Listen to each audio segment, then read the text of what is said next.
नमस्कार दोस्तों, जगुका की जीके हब की क्लास में आपका बहुत बहुत स्वागत है। हम रोजाना आपको जिला दर्शन करवा रहे हैं। 26 अप्रैल से हमने जिला दर्शन की क्लास शुरू की थी। उसमें अब तक हमने उदयपुर संभाग और उदयपुर संभाग के जिले करवा दिए। इसके अलावा अजमेर संभाग और अजमेर संभाग के जिले करवा दिए। इधर कोटा संभाग और कोटा संभाग के जिले करवा दिए। इधर अपना चौथा संभाग भरतपुर चल रहा है और भरतपुर संभाग करवा दिया और भरतपुर संभाग का पहला जिला सवाई माधोपुर हो गया। आज हम करौली के जिले के बारे में बताने जा रहे हैं। तो करौली जिला दर्शन हमारा चल रहा है और अभी आपका करौली जिला दर्शन के ऊपर हम बात कर रहे हैं। ठीक है, तो दोस्तों बहुत बहुत आपका स्वागत है जिला दर्शन में। बहुत बहुत आपका अभिनंदन और बहुत बहुत आपको शुभकामनाएं, साथ ही आपके बेहतर स्वास्थ्य की भी शुभकामनाएं। दोस्तों अब आप आइए, सबसे पहले हम आपको एक बार जिले की लोकेशन के बारे में बता देते हैं। तो लोकेशन देखिए, ये जिला है और जिले में ये आपका करौली है। करौली ये रहा, करौली बतख के आकार का करौली आपको दिख रहा है। तो आप बिल्कुल स्पष्ट देख रहे हैं कि पश्चिम में आपका दौसा है, पश्चिम में इसके दौसा है, उत्तर में इसके भरतपुर है, उत्तर में क्या है भरतपुर, और पूर्व में इसके धौलपुर है, पूर्व में क्या है धौलपुर है, पूर्व में धौलपुर है। ठीक है, और इधर दक्षिण पश्चिम में आपका सवाई माधोपुर है, दक्षिण पश्चिम में सवाई माधोपुर है। तो आप बिल्कुल आप देख लीजिए। और बाकी एरिया में आपका मध्य प्रदेश है। बाकी एरिया में कौन सा है? मध्य प्रदेश है। तो इधर ये बतख के आकार का जिला है। ओवरऑल इंडिया राजस्थान के परिप्रेक्ष्य में दक्षिण पूर्व में स्थित है, बतख के आकार का जिला है। इसके पश्चिम में दौसा आ रहा है, उत्तर में भरतपुर आ रहा है, पूर्व में आपका धौलपुर आ रहा है और इधर आपका दक्षिण पश्चिम में आपका सवाई माधोपुर आ रहा है और बाकी सब जगह आपका मध्य प्रदेश दिखाई दे रहा है। अब आप आ जाइए इसकी लोकेशन को, अब आप देख लीजिए। देखिए, करौली के बारे में हमने बताया कि करौली को कल्याणपुरी के नाम से इसकी जब स्थापना हुई थी तब कल्याणपुरी बोला गया था। इसको क्या बोला गया था? कल्याणपुरी। बाद में कल्याणपुरी के नाम से इसको डांग की रानी के नाम से भी जानते हैं, इसको राजस्थान का वृंदावन के नाम से भी जानते हैं। बिल्कुल क्लियर है। अब आइए भौगोलिक परिदृश्य। यह करौली जिला बतख के आकार का है। यह आपका पश्चिम में, उत्तर पश्चिम में आपका कौन सा हो गया? पूर्व पश्चिम में दौसा हो गया। इधर उत्तर दक्षिण पश्चिम में कौन हो गया? सवाई माधोपुर हो गया। उत्तर में भरतपुर हो गया। पूर्व में क्या हो गया? धौलपुर हो गया। अभी बताया। तो अब जो मैंने बात बोली है उसको एक बार समझ लीजिए।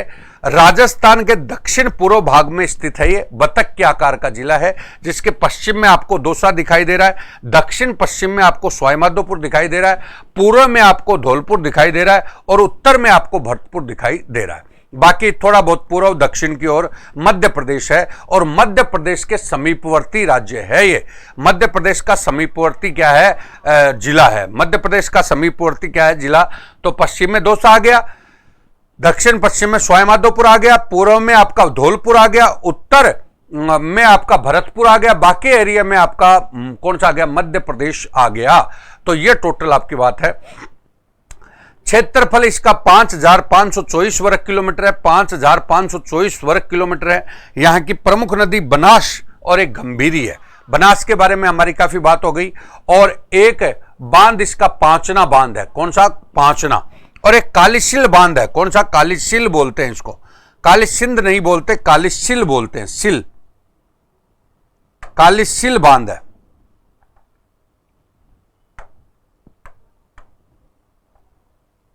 कालीसिल बांध है, कालीसिल बांध। और ये नदी हमने बताई भी थी पहले। तो कालीसिल बांध है। बिल्कुल क्लियर है क्या? तो क्षेत्रफल 5524 वर्ग किलोमीटर हो गया। नदियां बनास और कौन सी है? गंभीरी है। और बांध पांचना और कालीसिल है। वन्य जीव अभयारण्य करौली अभयारण्य। कौन सा अभयारण्य? करौली अभयारण्य। केला देवी अभयारण्य। केला देवी, करौली को केला देवी अभयारण्य बोलते हैं। कौन सा? केला देवी अभयारण्य। केला देवी अभयारण्य। तो केला देवी अभयारण्य यहाँ पे। और मैंने बोला वास्तव में केला देवी अभयारण्य, केला देवी अभयारण्य के बारे में हमारी बात हुई थी। इससे पहले हमने सवाई माधोपुर पढ़ाया था। तो मैंने कहा सवाई माधोपुर के टच में ही कौन सा है? केला देवी अभयारण्य। केला देवी अभयारण्य कहां पर पड़ता है? करौली में। ठीक है। बांध यहाँ पे पांचना है। एक बांध कौन सा? कालीसिल है। ठीक है। और नदियां बनास और कौन सी है, गंभीरी 5524 वर्ग किलोमीटर में ये फैला हुआ है। ये टोटल आपकी बात हो गई, ये पूरा का पूरा लोकेशन इसकी पूरी बता दी। अब आ जाइए, पूरी स्थिति आपके सामने क्लियर है। देखिएगा, मिट्टी देखो, बनास नदी यहाँ पे बहती है, तो और आपको था चंबल भी यहाँ पे जाती है। चंबल भी क्या आती है, जाती है। तो जलोढ़ और कच्छारी मृदा है यहाँ पे। जलोढ़ और कौन सी मृदा है, कच्छारी। जलोढ़ और कच्छारी मृदा है। देखिएगा, यहाँ का वन्य जीव आपका घड़ियाल है। कौन सा है, घड़ियाल। बिल्कुल कालीशील अलग है, जीव आपका कौन सा, घड़ियाल है। और केला देवी अभ्यारण्य करौली में, जो 1983 में बना था। कब बना था, 83 में बना था। और धोंक वन क्षेत्र है। धोंक मतलब धोंक के पेड़ होते हैं ना, धोंक के पेड़ यहाँ पे ज्यादा है। बिल्कुल क्लियर है। कालीशील, मैंने बोला कालीसिंध और कालीशील अलग अलग है, ठीक है। तो देखिए, वन के रूप में बोले तो यहाँ जीव कौन सा, घड़ियाल। यहाँ का अभ्यारण्य कौन सा, तो केला देवी अभ्यारण्य। और केला देवी अभ्यारण्य कहां पर, करौली में। कब बना था, 1923 में, 83 में। और ये किसके लिए फेमस है, तो धोंक वनों के लिए फेमस है। खनिज के रूप में यहां पर लाल पत्थर फेमस है। लाल पत्थर मिलता है, लाल पत्थर यहां का फेमस है खनिज के रूप में। और सिलिका सैंड है, सिलिका सैंड जो सेलमपुर करौली में मिलती है। सेलमपुर करौली, सिलिका रेत बोलते हैं। सिलिका रेत जो कांच उद्योग में काम आती है, सिलिका रेत जो आपकी यहाँ पे सेलमपुर में मिलती है। कहां पर मिलती है, सेलमपुर। पान की खेती यहां पर होती है माशलपुर करौली में। राजस्थान में एकमात्र पान की खेती माशलपुर करौली में होती है, जिसको तंबोली जाति खेती करती है। कौन सी जाति करती है, तंबोली जाति खेती करती है, ठीक है। और यहां का पत्थर उद्योग फेमस है। सैंडस्टोन का एक्सपोर्ट पार्क भी बना हुआ है हिंडोन करौली में। सैंडस्टोन एक्सपोर्ट पार्क भी बना हुआ है, कहां पर, हिंडोन करौली में, ठीक है। और परिवहन की दृष्टि से आप जानते हो, जो पिछली बार भी बताया था, सवाईमाधोपुर में भी NH11 भी है। मैंने आपको बोला कि नेशनल हाईवे नंबर 11 आगरा से चलता है, आगरा से भरतपुर आता है, भरतपुर के बाद ये दौसा आता है। दौसा में इसके दो भाग हो जाते हैं, 11A और 11B। 11A तो है ना, दौसा से सीधा मनोहरपुर चला जाता है। मनोहरपुर आप जयपुर वाला जान गए, जो जाकर के NH8 में मिल जाता है, NH8 में, दिल्ली वाले में मिल जाता है। और 11B जो आपका कहां पर, लालसोट, दौसा, गंगापुर, आपका सवाईमाधोपुर, करौली और धौलपुर तक जाता है। तो 11B है यहाँ पे। यहाँ का उद्योग कौन सा है, पत्थर उद्योग है। सैंडस्टोन पार्क कहां पर है, तो सैंडस्टोन पार्क हिंडोन में है। कहां पर है, हिंडोन में। पान की खेती कहां पर होती है, माशलपुर में। माशलपुर कहां पर है, करौली। तंबोली जाति यहां पे खेती करती है। लाल पत्थर यहां का फेमस है। सिलिका रेत यहां पर फेमस है, सेलमपुर में। किसमें, सेलमपुर में। और केला देवी अभ्यारण्य जो 1983 में बना, जो धोक वनों के लिए क्या है, फेमस है। और जलोढ़ और कच्छारी मृदा यहां पे होती है। तो ये ओवरऑल इसका सारा सिनेरियो आपके सामने रख दिया। अब आ जाइए, गंभीरी नदी मैंने बताया, बाकी बांध मैंने बताए हुए हैं, मतलब बाकी सारे बताए हुए हैं। गंभीरी नदी को ही उट्टंगन नदी भी बोलते हैं। कौन सी, उट्टंगन नदी। गंभीरी नदी को ही उट्टंगन नदी के नाम से जाना जाता है। उट्टंगन नदी के नाम से। उद्गम इसका अरावली की पहाड़ियों से, करौली से होता है। करौली, धौलपुर, भरतपुर में बहती है। करौली, धौलपुर और कहां पर, भरतपुर में। और उत्तर प्रदेश में जाकर के ये यमुना में मिल जाती है। ये करौली में, धौलपुर में और भरतपुर में बहती है। और उत्तर प्रदेश में जाकर के ये यमुना में मिल जाती है। और यमुना किसकी सहायक नदी है, गंगा की। गंगा किसकी सहायक नदी, गंगा कहां पर गिरती है, तो बंगाल की खाड़ी। तो मैंने वापस बोला है, ये गंभीर नदी है, जिसको उट्टंगन नदी के नाम से भी जानते हैं। उद्गम इसका करौली में है। करौली, धौलपुर, भरतपुर में बहते हुए ये उत्तर प्रदेश में यमुना में मिल जाती है। हो गया। अब आप आगे, अगला है पांचना बांध, इस पे बना हुआ है। पांचना बांध कहां पर है, करौली। पांचना बांध कहां पर है, करौली। राजस्थान का एकमात्र मिट्टी से बना हुआ बांध है। पांचना बांध कहां पर हो गया, करौली। राजस्थान का एकमात्र मिट्टी से बना हुआ बांध है, जो करौली जिले का सबसे बड़ा बांध है। करौली जिले का सबसे बड़ा बांध कौन सा है, पांचना। और यह मिट्टी से बना हुआ बांध है। 5 नदियां हैं इसमें, बरखेड़ा, भद्रावती, अट्टा, माची, बेसावट। बरखेड़ा, भद्रावती, अट्टा, माची और कौन सा हो गया, बेसावट के संगम पर है। और यहीं से गंभीर नदी भी निकलती है। इससे गंभीर नदी भी निकलती है। और पुल के समीप ना अंजनी माता का मंदिर भी है, अंजनी माता का मंदिर भी है। तो अंजनी माता, तो गंभीरी नदी यहां से होकर निकलती है और यहीं पे पुल के पास अंजनी माता का मंदिर है। 5 नदियों पर यह बना हुआ है, इसलिए इसको पांचना बोलते हैं। और राजस्थान का एकमात्र बांध है जो मिट्टी से बना हुआ है और करौली का सबसे बड़ा बांध है। गंभीरी नदी का उद्गम स्थल करौली में है। यह धौलपुर, भरतपुर और करौली में बहते हुए आपके यमुना में, यूपी में मिल जाती है। ठीक है, इसके अलावा यहां पे मामचारी बांध भी है करौली में। इसके अलावा रानी का बांध भी है माशलपुर में। और एक राहु घाट विद्युत परियोजना है जो चंबल नदी पर बांध बनाकर विद्युत की आपूर्ति करेगी। राहु घाट विद्युत परियोजना, राहु घाट विद्युत परियोजना। एक नादोती चंबल पेयजल परियोजना भी है। नादोती चंबल पेयजल परियोजना है जो यहाँ की पेयजल की आपूर्ति करती है। नादोती चंबल पेयजल परियोजना, और ये चंबल के साथ जुड़ रही है। बोलो क्लियर है क्या? बिल्कुल क्लियर है। नादोती चंबल पेयजल परियोजना करौली, नादोती चंबल पेयजल परियोजना कहां पर है? करौली। क्लियर है क्या? और राहु घाट विद्युत परियोजना चंबल नदी पर बांध बनाकर विद्युत की आपूर्ति करता है। माबचारी बांध कहां पर है? करौली। रानी का बांध कहां पर है? माशलपुर, करौली। ठीक है, तो ये टोटल आपकी बांध आ गई। अरे एक नदी और है गंभीरी, वो चित्तौड़ में है, वो चित्तौड़ में। गीता सही कह रही है, वो चित्तौड़ की गंभीरी नदी है, ये गंभीर है। बिल्कुल क्लियर है। अब आ जाइए, मामचारी बांध कहां पर है? करौली। रानी का बांध कहां पर है? माशलपुर, करौली। राहु घाट विद्युत परियोजना यहाँ की विद्युत की क्या करेगा? आपूर्ति। नादोती चंबल परियोजना कहां पर है? करौली। और मैंने बोला गंभीर नदी, वो गंभीरी नदी है, वो भी आपकी है, वो भी बिल्कुल है, और ये भी है। और पांचना बांध 5 नदियों पर बना हुआ है। तो ये जल की बात हो गई। मानवीय संसाधन में आ जाइए। जनसंख्या घनत्व यहां का 264 है, 264, जबकि राजस्थान का जनसंख्या घनत्व 200 है। लिंगानुपात यहां का 861 है, बहुत कम है, जो राजस्थान का 928 है। 0 से 6 का लिंगानुपात 852 है, जो बहुत कम है, राजस्थान का 888 है। और साक्षरता दर 66.2 है। ठीक है, तो बोलिए राजस्थान की साक्षरता दर, राजस्थान की साक्षरता दर कितनी है? 66.1, 66.1। तो इसकी 66.2। लिंग अनुपात 0 से 6 का 888 राजस्थान का, तो इसका 852। और लिंग अनुपात इंडिया का, सॉरी, लिंग अनुपात वैसे 928, इसका 861। और जनसंख्या घनत्व 264, इसका 200। बिल्कुल क्लियर है। ये सारा है। और नीचे इसलिए मैंने लिख दिया सबसे कम लिंग अनुपात वाला संभाग कौन सा? भरतपुर। और वैसे सबसे कम लिंग अनुपात जिलों में कहां पर है? धौलपुर। तो भरतपुर संभाग के जो जिले हैं उनमें सबसे कम लिंग अनुपात है। और ओवरऑल जिला भी कौन सा है? धौलपुर है। ओवरऑल जिला भी कौन सा है? धौलपुर। ठीक है, अब आप आ जाइए, इधर आ जाइए। उद्योग रहित एवं पिछड़े जिलों की श्रेणी में शामिल है। आपको कल ही बताया था, 12 वक्त बताया था, तब भी बताया था कि इंडिया के 112 जिले हैं जो पिछड़े हुए जिले हैं। उनमें राजस्थान के 5 जिलों को शामिल किया गया है। उनमें करौली और धौलपुर भी क्या है? शामिल है। और जिनको डेल्टा जिलों के नाम से जाना जाता है। और यहाँ पे इंडस्ट्री नगण्य है। और सर्वाधिक बीहड़ भी कहां पर है? धौलपुर और करौली, जिसमें डाकुओं का निवास स्थान है धौलपुर और करौली। बिल्कुल क्लियर है। ये मानवीय संसाधन के बारे में हम बात कर रहे हैं।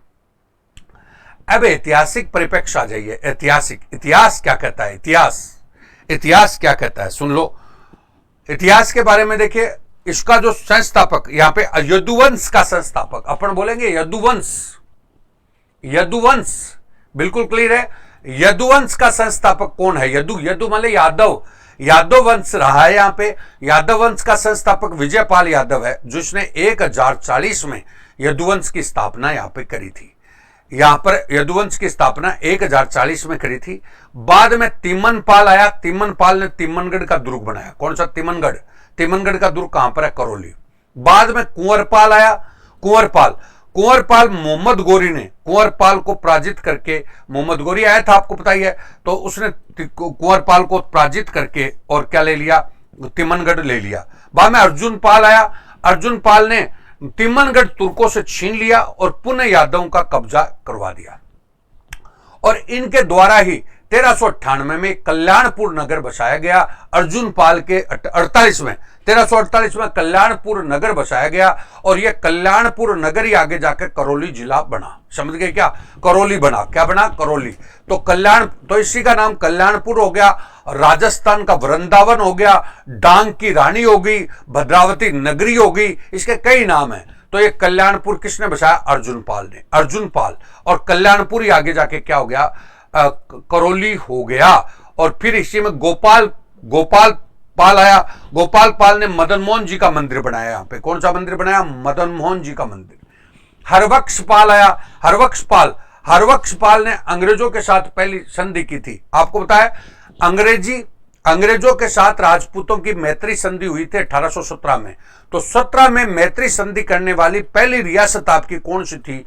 पहली रियासत आपकी कौन सी थी? करौली थी। और हरबख्श पाल जी ने संधि की थी। और जिस समय 1857 की क्रांति हुई थी तब राजा कौन था यहाँ का? मदन सिंह था। कौन था? मदन सिंह। और राजस्थान का जब एकीकरण हुआ था तब राजा कौन था? तो गणेश पाल देव था। गणेश पाल देव। मैं वापस बोल रहा हूं, राजस्थान का एकीकरण हुआ तब राजा यहां का कौन था? गणेश पाल देव। और 1857 की क्रांति हुई थी तब कौन था? मदन सिंह। और हरबख्श पाल सिंह किसके समय था? 1817 में अंग्रेजों के साथ संधि हुई। और गोपाल पाल ने मदन मोहन जी का मंदिर बनाया। अर्जुन पाल ने करौली की अजय स्थापना करी थी। समझ गए क्या? और कुंवर पाल के समय मोहम्मद गोरी ने तिमनगढ़ छीन लिया था और तिमन पाल ने तिमनगढ़ बनाया और यदुवंश की स्थापना विजयपाल यादव ने की थी। यदुवंश की। ठीक है, यह बात हो गई। करौली पहली रियासत थी जो डॉक्ट्रिन ऑफ लैप्स के तहत हस्तगत हुई थी। यानी करौली पे दो क्वेश्चन बनते हैं। एक तो राजस्थान में पहली रियासत जो डॉक्ट्रिन ऑफ लैप्स के तहत हस्तगत हुई थी। लॉर्ड डलहौजी ने कह दिया, लॉर्ड डलहौजी की नीति है डॉक्ट्रिन ऑफ लैप्स, व्यापगमन का सिद्धांत। उसमें यह था कि कोई भी राजा है उसके कोई पुत्र वगैरह नहीं है और वो गोद पुत्र लेगा तो वो मान्य नहीं होगा, उसकी रियासत को हस्तगत कर लिया जाएगा।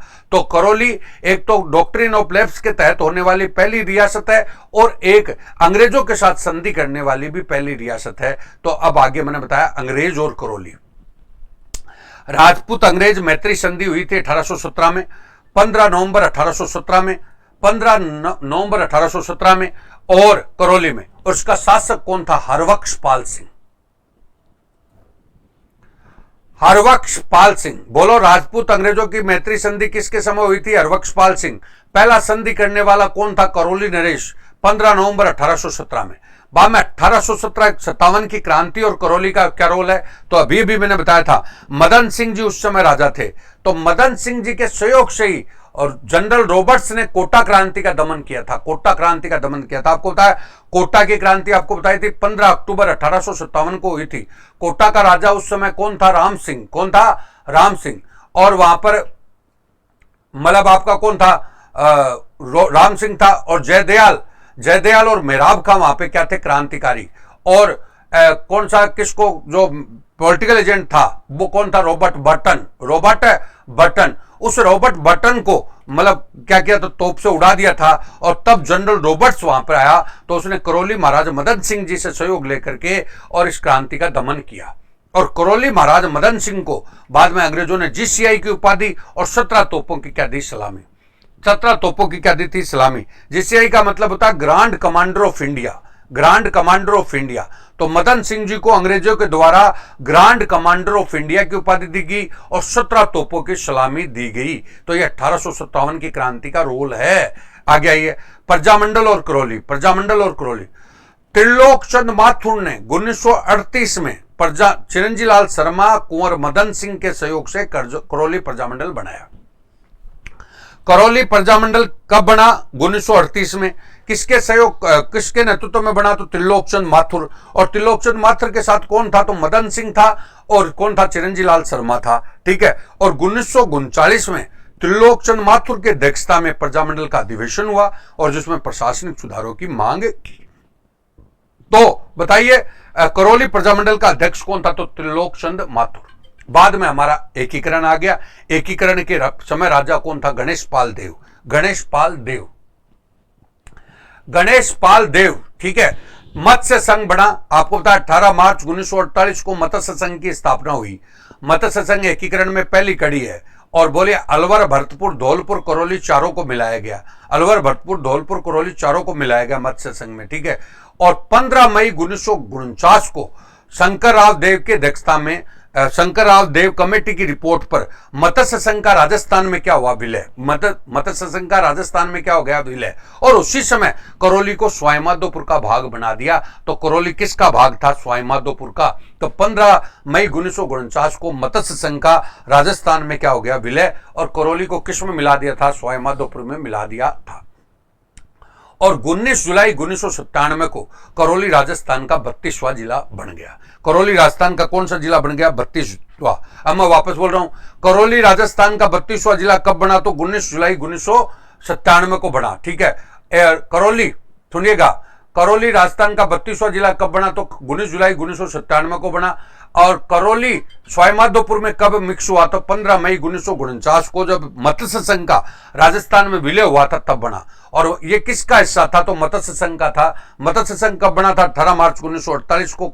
अलवर, भरतपुर, धौलपुर और करौली। उस समय करौली का राजा कौन था? तो गणेश पाल देव। और मैंने बोला 1870 प्रजामंडल, करौली प्रजामंडल की स्थापना कब हुई? 1938 में। और 1938 में अध्यक्ष कौन था? त्रिलोकचंद माथुर। त्रिलोकचंद माथुर, बिल्कुल क्लियर है क्या? अब आइए, 1857 की क्रांति के समय राजा कौन था? मदन सिंह। कौन था? मदन सिंह। और मदन सिंह के सहयोग से जनरल रॉबर्ट्स ने करौली कोटा क्रांति का क्या किया था? दमन। और करौली महाराज मदन सिंह को GCCI की उपाधि दी गई और 17 तोपों की क्या दी गई? सलामी। अंग्रेजों के साथ संधि करने वाले करौली रियासत में राजा कौन था? तो हरबख्श पाल सिंह। कौन था? हरबख्श पाल सिंह। और पहली आपकी संधि की गई। और एक डॉक्ट्रिन ऑफ लैप्स में भी पहली हस्तगत रियासत कौन सी थी? तो करौली।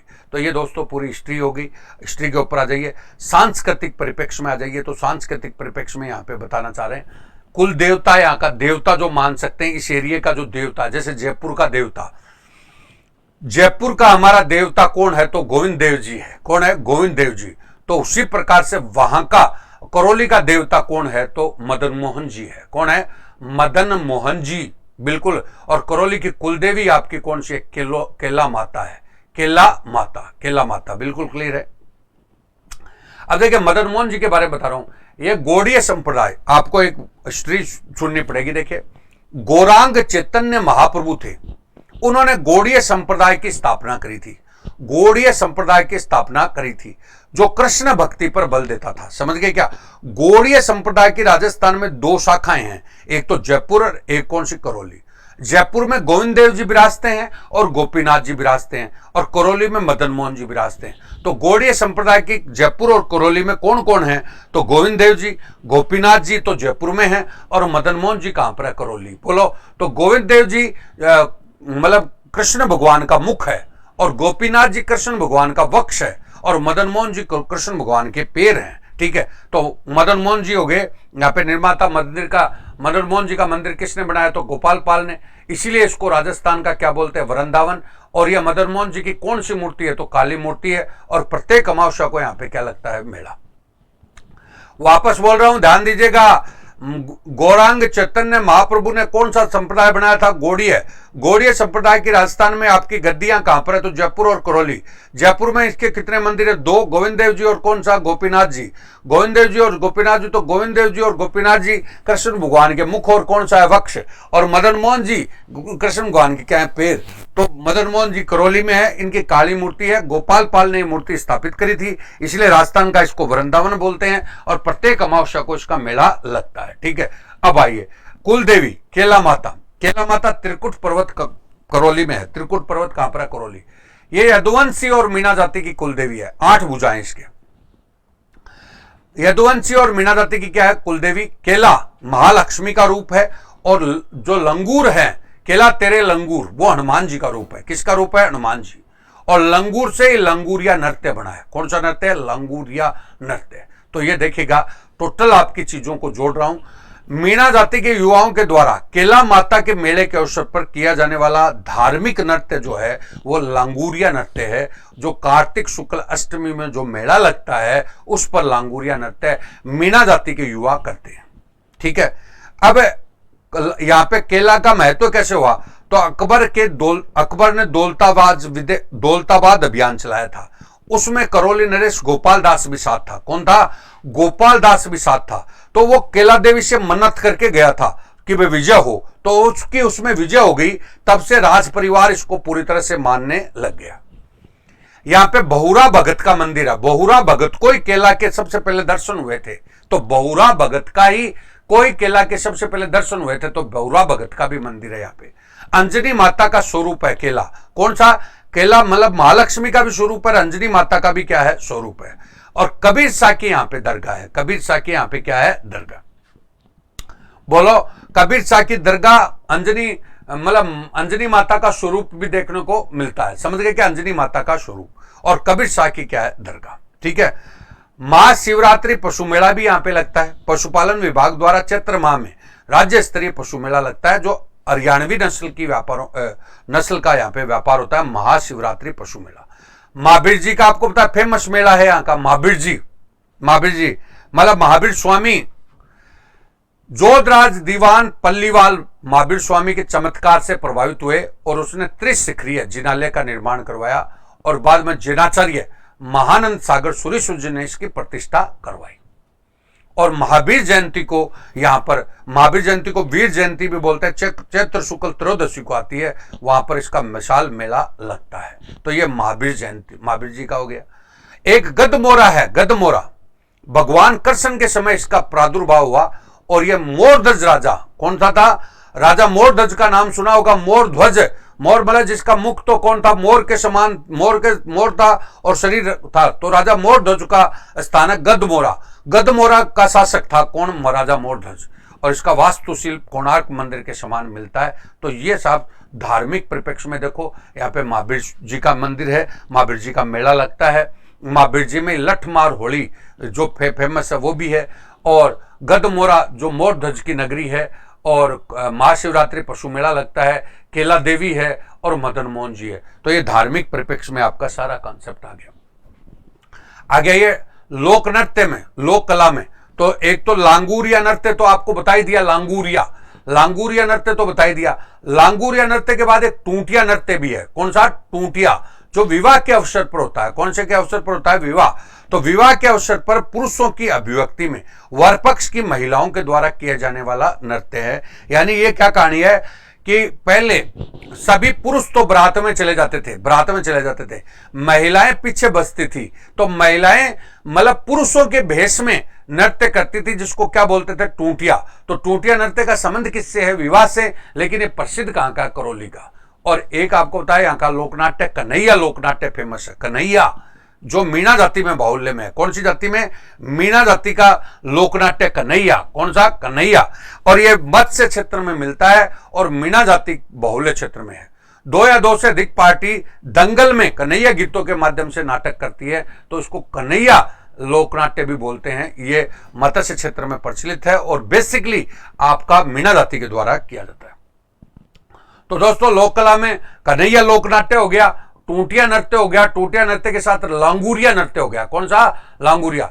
गदमोरा यहां पे क्या है? गदमोरा यहां का क्या है? बोलो। गदमोरा मोरध्वज की नगरी है। आपका महावीर जी में आपकी लठमार होली भी फेमस है, और महावीर जी का मेला वीर जयंती को यानी चैत्र शुक्ल त्रयोदशी को लगता है चांदन गांव हिंडोन करौली में। चांदन हिंडोन करौली में आपका लगता है महावीर जी का मेला। चांदन हिंडोन करौली, तो चांदन गांव हिंडोन करौली में लगता है।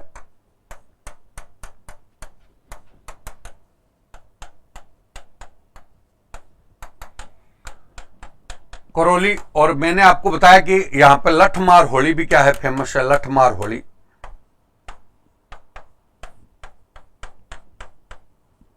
भी फेमस है। ठीक है। तो ये दोस्तों यहां पे पूरी बात आती है महावीर जी का। ठीक है। तो महावीर जी का मेला के बारे में बाद में आपको पता है केला देवी का मेला, महाशिवरात्रि पशु मेला भी है। और केला देवी के पास ही बहुरा भगत का मंदिर है, अंजनी माता का मंदिर है, कबीर शाह की क्या है? दरगाह है। और इधर मदन मोहन जी का सांस्कृतिक परिप्रेक्ष्य बताया। हिस्टोरिकल बैकग्राउंड में आपको मैंने सारा बताया है। इसका कुछ एक भाग और है। प्रमुख स्थान प्रमुख कुछ स्थान है और कुछ व्यक्तित्व हैं, तो वो कल मैं आपको और बताऊंगा प्रमुख स्थान और कुछ कौन सा प्रमुख व्यक्तित्व है। तो आप दोस्तों देख रहे हैं, तो मैं ज्योग्राफी को भी निपटा रहा हूं, साथ में ज्योग्राफी के साथ हिस्ट्री को भी निपटा रहा हूं, और हिस्ट्री के बाद आपका करंट भी आ रहा है, और आपका कल्चर भी आ रही है, सारे दुर्ग वगैरह सब चीजें आ रही है। तो आप सुख महसूस करोगे तो सारी चीजें इसमें शामिल हो जाएंगी। तो आप देखते रहिए, लास्ट में आप महसूस करोगे कि सब कुछ कोर्स इसमें समाहित तो हो गया, आ गया। तो ये दोनों, हाँ आगे दुर्ग है, मंडरायल का दुर्ग भी है, वो कल बताएंगे। तो मैंने कहा प्रमुख स्थान और प्रमुख कौन सा व्यक्तित्व यहाँ के कौन कौन से हैं, उनके बारे में एक पन्ना आपको कल बताएंगे। अब आप कोई भी बात बोलना चाहते हैं वो बोल सकते हैं। दोस्तों गणेश गिरी नमस्कार, बहुत बहुत शुभकामनाएं। नीरज गुजर नमस्कार, आशीर्वाद। अभय कुमार मंडरायल दुर्ग है, तिमनगढ़ का दुर्ग है, मंडरायल दुर्ग है, उनके बारे में कल बताएंगे। प्रमुख व्यक्तित्व है और प्रमुख स्थान है ना, वो आपका एक पन्ना रह गया, वो कल बताएंगे आपको। सुमन जी मौर्य, हनी शर्मा, थैंक यू, बहुत बहुत शुभकामनाएं। और इसको पॉजिटिव लें। ये जो कोई भी थे, आप पटवारी की परीक्षा दे रहे हैं, ग्राम सेवक की, तुम लोग ऐसे सोचते हो 40 नहीं, पूरा का पूरा कोर्स हो रहा है राजस्थान का पूरा कोर्स, तो उसको ध्यान दीजिएगा। Honey Sharma, JRF Ishita, thank you. Gyan Singh, thank you. Tejveer Singh, thank you. Prithviraj, thank you. Vikram Singh, नमस्कार। मैं ये बोल रहा था RS में राजस्थान का 40% कोर्स है, आपका SI में है, तो कॉलेज असिस्टेंट प्रोफेसर का तो पूरा पेपर ही है, तो सारी चीजें उसी में आ रही है। प्रशांत महावर, राजकुमारी मीना सर, आपकी जिला दर्शन की क्लास अद्भुत, थैंक यू। पूजा शर्मा, हेला ख्याल दौसा की है। और Suman Berwa, nice class. Rachna, thank you. Usha Nayak, thank you. Geeta Verma, explanation, thank you. Vikram Singh, मैं रीट की तैयारी कर रहा हूँ, रीट में भी पूरा कोर्स है ये, पूरा का पूरा। विक्रम सिंह, पूरा का पूरा। Narendra Sharma, thank you. Deepika Bhakolia, thank you.